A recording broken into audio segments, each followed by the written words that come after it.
Bienvenue encore une fois à ce journal. Le Marathon international de la paix a connu ce dimanche la participation de deux éminentes personnalités en la personne des premières dames, celle du Kenya, Madame Margaret Kenyatta, et celle du Rwanda, Madame Jeannette Kagame. C'est l'athlète kenyan Wilfred Kigan qui a remporté la compétition du Marathon international annuel de la paix chez les hommes et sa compatriote Margaret Aga chez les dames. La plupart des participants ont indiqué et apprécié la qualité de la préparation de cette compétition. Le Rwandais Kajuga Robert a remporté la 3e place du semi-marathon et dans la catégorie féminine, Musabeyezu Adeline s'est distinguée face à ses adversaires. Parmi les invités qui ont pris part à la course internationale figurait l'anglais Mohamed Mukhtar Jamafarah, dit Sir Mo Farah, qui conseille les jeunes athlètes rwandais. Il s'agit de la 17e compétition annuelle à laquelle participent environ 3000 athlètes du Rwanda, de la région, mais aussi du reste du monde. Alors que le Rwanda se prépare à se joindre au monde pour célébrer la Journée internationale de l'environnement, certains habitants de Kigali affirment que la protection de l'environnement est devenue une culture et qu'elle profite à tous. Au Rwanda, cette journée sera célébrée le 3 juin, précédée d'une semaine avec diverses activités soulignant les progrès du Rwanda en matière de protection de l'environnement, les défis actuels, les stratégies pour continuer à avancer et continuer à travailler avec d'autres pays dans la lutte pour préserver l'environnement. Cette semaine consacrée à la protection de l'environnement comprendra également des activités minières et d'autres activités connexes visant à sensibiliser ceux qui travaillent dans ce secteur, à éviter de détruire l'environnement et à reconstruire le terrain. Et planter aussi des arbres de manière appropriée. La ville de Kigali indique que le niveau de perception des impôts qu'elle a atteint se situe à hauteur de 78%. Les parlementaires disent que des infrastructures telles que les routes peuvent contribuer à augmenter le nombre de consommateurs et par conséquent élever le niveau de perception des impôts. Kassim Youssouf.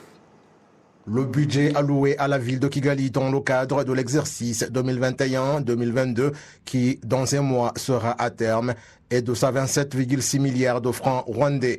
Les recettes fiscales prévues au cours de cet exercice budgétaire sont évaluées à 41,9 milliards et jusqu'à présent, seulement 32,6 milliards, soit 78,6%, ont été enregistrés. Le commerce pratiqué au marché est l'une des sources des impôts, non seulement dans la ville de Kigali, mais également sur toute l'étendue du territoire national. L'interrogation des députés membres de la Commission du budget et du patrimoine national est de savoir si l'objectif souhaité sera atteint au cours des mois qui restent pour que le présent exercice budgétaire arrive à terme et souhaite par conséquent que soient levées toutes les contraintes qui entraveraient l'accélération de la perception des impôts.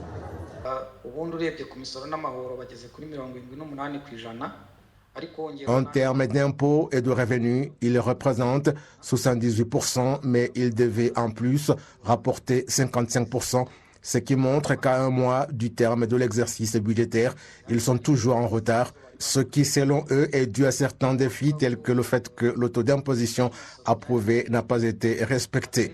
Nous devrions donc essayer de déterminer où se situe le problème en discutant peut-être avec le Minecofin à ce sujet.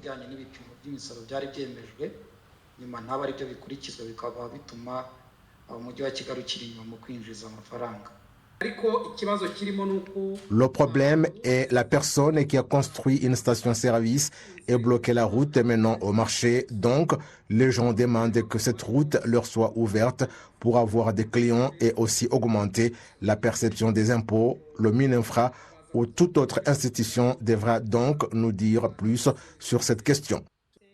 Lorsqu'un mardi de la semaine qui s'achève, la vice-maire de la ville de Kigali, Urugeni Martin, a expliqué comment le budget alloué à la ville de Kigali a été utilisé. Il a dit aux députés que tout est mis en œuvre pour permettre la rentrée des impôts en partant par le dénombrement des contribuables au niveau de base.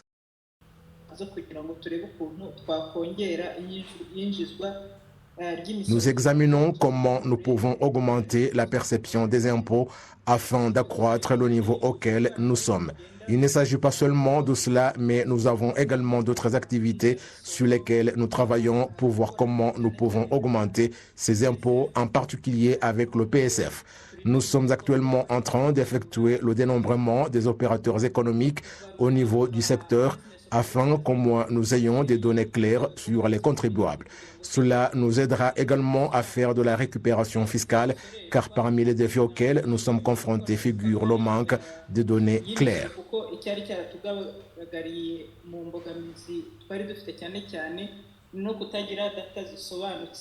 Certains commerçants au marché de Kinyinya en district de Gasabo souhaitent entre-temps qu'on ouvre la route qui mène à ce marché pour faciliter le mouvement des personnes et qu'ainsi les impôts puissent augmenter. Comme vous pouvez le constater, certaines places sont vides. Le problème que nous avons est que le marché semble être dans une zone fermée. Nous avons une route d'accès, mais nous n'avons pas de sortie. Et cela est dû à notre voisin qui a construit une station-service qui a barré la route.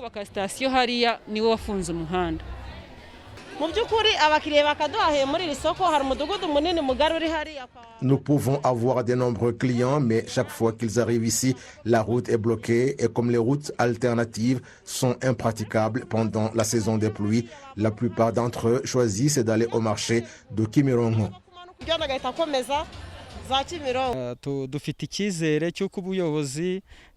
Nous espérons que vous continuerez à plaider en notre faveur. Nous, en tant que comité du marché, nous demandons à notre voisin qui a bloqué la route d'entendre notre voix. La ville de Kigali dit qu'elle va tout mettre en œuvre pour que cette route qui mène au marché Eden de Kinyinya soit opérationnelle, surtout que c'est l'œuvre d'un investisseur qui par ailleurs s'inscrit dans les contrats de performance du district de Gasabo.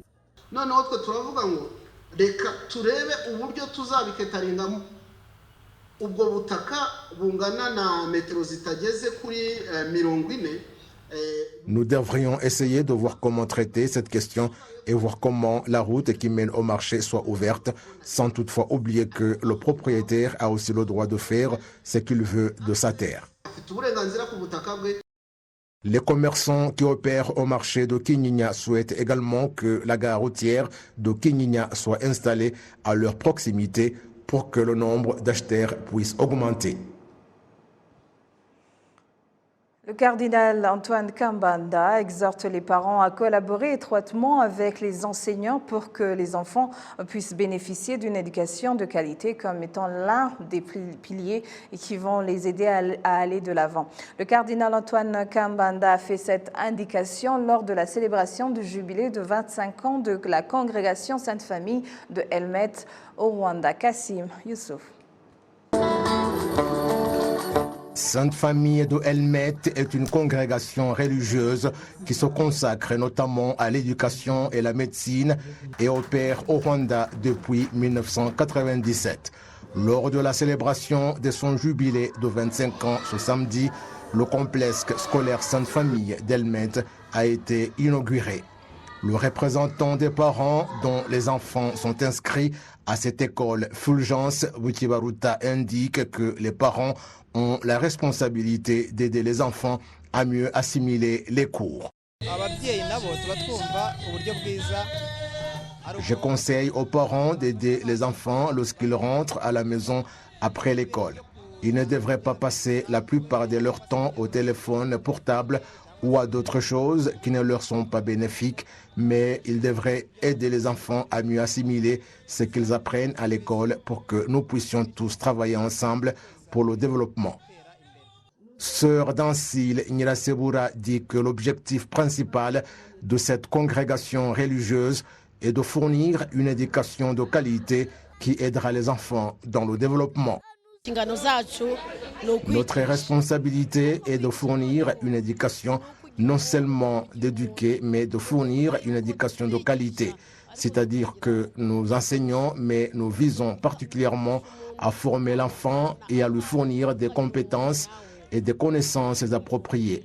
Nous éduquons des enfants pour le pays et nous les éduquons dans le pays et nous dispensons une éducation appropriée.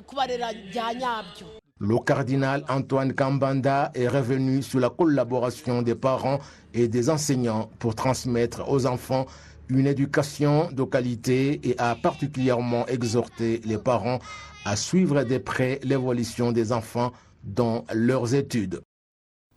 Kumenya ko uburere buhera mu muryango abandi barezi bubakira ku buryo bwubakira ku by'urugo ruba rwarakoze.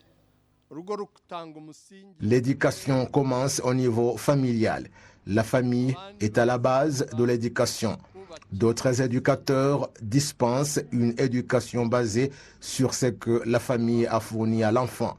Les éducateurs ne peuvent pas remplacer les parents. La base de l'éducation vient de la famille, des parents. D'autres éducateurs soutiennent le travail des parents. C'est pourquoi les parents choisissent l'école appropriée pour leurs enfants en fonction de ce qu'ils souhaitent. Je vous exhorte, chers chrétiens, à savoir quel type d'éducation vos enfants reçoivent de l'école.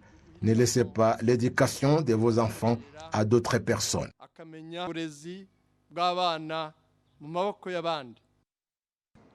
Voilà, c'est tout pour ce soir et au nom de toute l'équipe qui a contribué à sa réalisation, je vous remercie moi-même Michel Iladukunda et je vous souhaite une bonne poursuite des programmes de la télévision rwandaise et d'ici là, portez-vous bien.